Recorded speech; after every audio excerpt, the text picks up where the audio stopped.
வணக்கம். மாரியப்பன் வானிலை அறிக்கை. இது இலங்கைக்கான வானிலை அறிக்கை. 2025 ஜனவரி மாதம் 15ஆம் தேதி புதன்கிழமை. வானிலை அறிக்கை. அனைவருக்கும் மாட்டுப்பொங்கல் நல்வாழ்த்துக்கள். வானிலை அறிக்கை. இலங்கைக்கு தென்மேற்கு பகுதியிலும் தென்கிழக்கு பகுதியிலும் குமரிக்கடலிலும் காற்று சுழற்சி நிலகொண்டு இரு நிகழ்வுகளும் இணைப்புச் சுழற்சியாக நாளை மாலைக்கு பிறகு இணைந்து மேற்கு நோக்கி பயணிக்க வாய்ப்புள்ளது. இதன் காரணமாக இலங்கையில் இன்று ஒரு பரவலான மழைப்பொழிவு கிடைக்க வாய்ப்புள்ளது. இன்று இலங்கையை பொறுத்தவரை ஜனவரி 15ஆம் தேதி புதன்கிழமை அதிகாலை நேரங்களில் யாழ்ப்பாணம், பருத்தித்துறை இந்த இடங்களுக்கு லேசான மழைப்பொழிவு கிடைக்க வாய்ப்புள்ளது. மேலும் முல்லைத்தீவு, திரிகோணமலை இந்த இடங்களுக்கும் லேசான முதல் மிதமான மழை கிடைக்க வாய்ப்புள்ளது. மேலும் அம்பாறை, மட்டக்களப்பு, பனாமா உள்பகுதியிலும் ஓரிரு இடங்கள் லேசான முதல் மிதமான மழை அதிகாலை நேரங்களில் கிடைக்க வாய்ப்புள்ளது.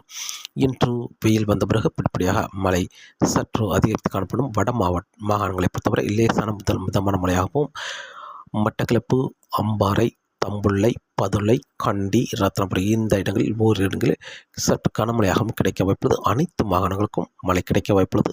இதில் யாழ்ப்பாணம், பருத்தித்துறை, கிளிநொச்சி, தலைமன்னார், புத்தளம், வவுனியா, அனுராதபுரம், மேலும் கிளிநொச்சி, முல்லைத்தீவு இந்த மாகாணங்களுக்கெல்லாம் லேசான முதல் மிதமான மழை கிடைக்க வாய்ப்புள்ளது. அதற்கு தெற்குள்ள பகுதி மிதமான முதல் சற்று கனமழையாகவும் இரு இடங்களில் கனமழையாகவும் கிடைக்க வாய்ப்புள்ளது. இலங்கையை பொறுத்தவரை நாளை ஜனவரி 16ஆம் தேதி அனைத்து மாகாணங்களுக்கும் மழை கிடைக்க வாய்ப்புள்ளது. ஓரிரு இடங்களில் கனமழையாகவும் கிடைக்க வாய்ப்புள்ளது. பெரும்பாலும் கனமழை என்பது வவுனியாவுக்கு தெற்குள்ள மாகாணங்களில் அங்கங்கே கனமழை கிடைக்க வாய்ப்புள்ளது.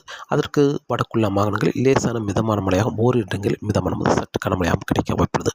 ஜனவரி 16ஆம் தேதியை பொறுத்தவரை ஜனவரி 17ஆம் தேதியை பொறுத்தவரை மழையின் தீவிரம் குறைந்து வெயில் வந்த பிறகு ஓரிரு இடங்களில் லேசான மிதமான மழை கிடைக்க வாய்ப்புள்ளது. பெரும்பாலும் கிளிநொச்சிக்கு தெற்கு பகுதி, முல்லைத்தீவு, திரிகோணமலை, தம்புள்ளை, கண்டி, வவுனியா, அனுராதபுரம், மேலும் மட்டக்களப்பு, அம்பாறை, திரிகோணமலை, மேலும் கண்டி, பதுளை இந்த இடங்களுக்கு லேசான மிதமான மழையாக கிடைக்க வாய்ப்புள்ளது. ஜனவரி 17ஆம் தேதி. ஜனவரி 18ஆம் தேதியை பொறுத்தவரை ஜனவரி 15ஆம் தேதி சுமத்ரா தீவு பகுதிக்கு ஒரு காற்று சுழற்சி வர இருக்கிறது. அந்த நிகழ்வு வடமேற்காக பயணித்து இலங்கை அருகே வரும்பொழுது செயலிழந்து வளிமண்டல சுழற்சியாக இலங்கைக்கு தெற்கு பகுதி வழியாக குமரிக்கடல் வழியாக மேற்கு நோக்கி பயணிக்கும் என்பதால் ஜனவரி 18ஆம் தேதி இலங்கையில் மழை கிடைக்க வாய்ப்புள்ளது. அதிகாலை நேரங்கள் கடலோர மாகாணங்களுக்கும் வெயில் வந்த பிறகு உள் மாகாணங்களுக்கும் மழை கிடைக்க வாய்ப்புள்ளது. ஒரு பரவலான மழைப்பொழிவு கிடைக்க வாய்ப்புள்ளது. மதியம் மாலை நேரங்களில் கனமழையாக கிடைக்க வாய்ப்புள்ளது. பெரும்பாலான மாகாணங்களில் கனமழையாக கிடைத்தாலும் ஜனவரி 18ஆம் தேதி யாழ்ப்பாணம், பருத்தித்துறை, கிளிநொச்சி இந்த இடங்களுக்கு ஜனவரி 18ஆம் தேதி மதியத்துக்கு பிறகு கனமழையாக தொடங்கும் மழை. இரவு நேரங்களிலும் மழை கிடைக்க வாய்ப்புள்ளது. ஜனவரி 19ஆம் தேதி அதிகாலை நேரங்களிலும் கனமழையாக தொடர வாய்ப்புள்ளது. விட்டு கனமழை, மிதமான மழை என்று மாறி மாறி அமைந்து கொண்டிருக்கும். மற்ற மாகாணங்களுக்கு மதியம் மாலை நேரங்களில் கனமழையாக கிடைக்க வாய்ப்புள்ளது. ஜனவரி 18ஆம் தேதி. ஜனவரி 19ஆம் தேதியும் இலங்கையில் அனைத்து மாகாணங்களுக்கும் ஒரு பரவலான மழைப்பொழிவு. விட்டு லேசான மிதமான மழை மதிய மாலை நேரங்களில் கனமழையாக கிடைக்க வாய்ப்புள்ளது. ஆனால் யாழ்ப்பாணம், பருத்தித்துறை தொடர்ந்து கனமழையாகவே கிடைக்க வாய்ப்புள்ளது. ஜனவரி 19ஆம் தேதி அதிகாலை நேரங்களில் மதிய நேரங்களில் மழை தீவிரம் குறைந்தாலும் மீண்டும் மாலை நேரங்களில் கனமழையாக கிடைக்க வாய்ப்புள்ளது. ஜனவரி 19ஆம் தேதியை பொறுத்தவரை மற்ற மாகாணங்கள் வவுனியா, அனுராதபுரம், கிளிநொச்சி, முல்லைத்தீவு இந்த இடங்களுக்கும் விட்டு மிதமான மழை மதிய மாலை நேரங்களில் கனமழை கிடைக்க வாய்ப்புள்ளது. மேலும் தெற்கு மாகாணங்களுக்கும் அனைத்து மாகாணங்களுக்கும் ஒரு பரவலான மழைப்பொழிவு.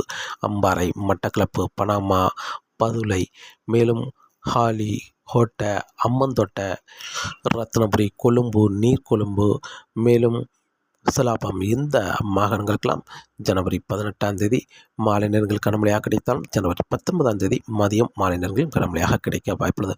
ஆனால் கூடுதலான மழைப்பொழிவு என்பது வவுனியாவுக்கு வடக்கு பகுதி கூடுதலான மழைப்பொழிவு கிடைக்க வாய்ப்புள்ளது. அதிலும் கூடுதலான மழைப்பொழிவு என்பது யாழ்ப்பாணம், பருத்தித்துறை, கிளிநொச்சி, முல்லைத்தீவு இந்த இடங்களுக்கு கூடுதலான மழைப்பொழிவாக இருக்க வாய்ப்புள்ளது. ஜனவரி 18, 19 தேதிகளில் 20ஆம் தேதியும் ஒரு பரவலான மழைப்பொழிவு கிடைக்க வாய்ப்புள்ளது. பெரும்பாலான இடங்களில் கனமழையாக கிடைக்க வாய்ப்புள்ளது. 21ஆம் தேதி மழையின் தீவிரம் சற்று குறைய வாய்ப்புள்ளது. 22ஆம் தேதி மேலும் மழையின் தீவிரம் குறைந்து ஓரிரு இடங்களில் மட்டுமே கனமழையாக கிடைக்க வாய்ப்புள்ளது. பெரும்பாலான இடங்கள் லேசான மிதமான மழையாக கிடைக்க வாய்ப்புள்ளது. ஜனவரி 23ஆம் தேதி ஓரிரு இடங்களில் மழை கிடைக்க வாய்ப்புள்ளது. ஜனவரி 24ஆம் தேதி முழுமையான இடைவெளி கிடைக்கும் என்றும் எதிர்பார்க்கப்படுகிறது. ஜனவரி 25ஆம் தேதியும் முழுமையான இடைவெளி கிடைக்க வாய்ப்புள்ளது. மேலும் ஒரு நிகழ்வு ஜனவரி 20ஆம் தேதி சுமத்ரா தீவு பகுதிக்கு வர இருக்கிறது. அந்த நிகழ்வு ஜனவரி 20, 21, 22 3 நாட்கள் அங்கே நிலை கொண்டு 23ஆம் தேதியிலிருந்து வடமேற்காக வர இருக்கிறது.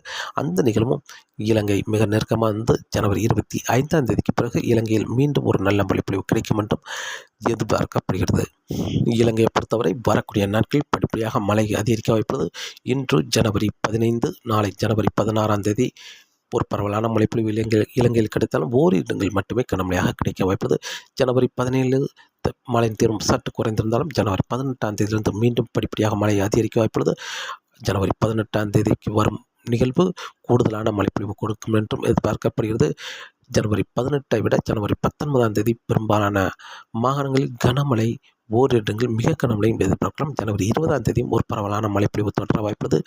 ஜனவரி 21, 22 தேதியில் மதிய மாலை நேரங்களில் மழை கிடைக்க வாய்ப்புள்ளது. பரவலான மழைப்பொழிவாக ஜனவரி 23ஆம் தேதியிலிருந்து மழையின் தீர்வு குறைந்து ஓரிரு இடங்களில் மட்டுமே மழை கிடைக்க வாய்ப்புள்ளது. ஜனவரி 24, 25 தேதியில் முழுமையான இடைவெளி கிடைக்கும் என்றும் எதிர்பார்க்கப்படுகிறது. மேலும் ஒரு நிகழ்வு ஜனவரி 25ஆம் தேதிக்கு பிறகு வந்து மீண்டும் ஒரு நல்ல மழைப்பொழிவு இலங்கையில் கிடைக்கும் என்றும் எதிர்பார்க்கப்படுகிறது. காற்றின் வேகத்தை பொறுத்தவரை காற்றின் வேகம் மன்னார் வளைகுடா, குமரிக்கடல், மேலும் வங்கக்கடலில் காற்றின் வேகம் அதிகரித்த வண்ணமாகவே இருக்க வாய்ப்புள்ளது. வங்கக்கடலை பொறுத்தவரை 45 முதல் 55 கிலோமீட்டர் வரை காற்றின் வேகம் இருக்க வாய்ப்புள்ளது. வரும் நாட்கள் நாளை ஜனவரி 16, 17, 18ஆம் தேதி வரை காற்றின் வேகம் அதிகரித்த வண்ணமாகவே இருக்க வாய்ப்புள்ளது வங்கக்கடலை பொறுத்தவரை. மேலும் மன்னார் வளைகுடாவிலும் 50 முதல் 60 கிலோமீட்டர் வரை காற்றின் வேகம் இருக்க வாய்ப்புள்ளது. குமரிக்கடலை பொறுத்தவரை 55 முதல் 65 கிலோமீட்டர் வரை காற்றின் வேகம் இருக்கும் என்றும் எதிர்பார்க்கப்படுகிறது. மீனவர்களுக்கு அச்சுறுத்தும் வகையில் காற்றின் வேகம் இருக்க வாய்ப்புள்ளது குமரிக்கடல், மன்னார் வளைகுடா. மேலும் இலங்கையில் தரைக்காற்றும் சற்று வலுவாக இருக்க வாய்ப்புள்ளது. 40 முதல் 50 கிலோமீட்டர் வரை தரைக்காற்று இருக்க வாய்ப்புள்ளது. பெரும்பாலும் யாழ்ப்பாணம், பருத்தித்துறை, கிளிநொச்சி, முல்லைத்தீவு, தலைமன்னார், புத்தளம் இந்த இடங்களுக்கெல்லாம் காற்றின் வேகம் சற்று அதிகரித்து காணப்படும். மேலும் வங்கக்கடல், மன்னார் வளைகுடா, குமரிக்கடலை பொறுத்தவரை வரும் 3 நாட்கள் காற்றின் வேகம் அதிகரித்து காணப்படும் என்பதால் மீனவர்களுக்கு அச்சுறுத்தும் வகையில் மீன்பிடிக்க சற்று சவாலாகவே இருக்கும் என்றும் எதிர்பார்க்கப்படுகிறது. தொடர்ந்து வானிலை அறிக்கையை கேட்டு பயன்பெறுங்கள். மீண்டும் சந்திப்போம். நன்றி, வணக்கம்.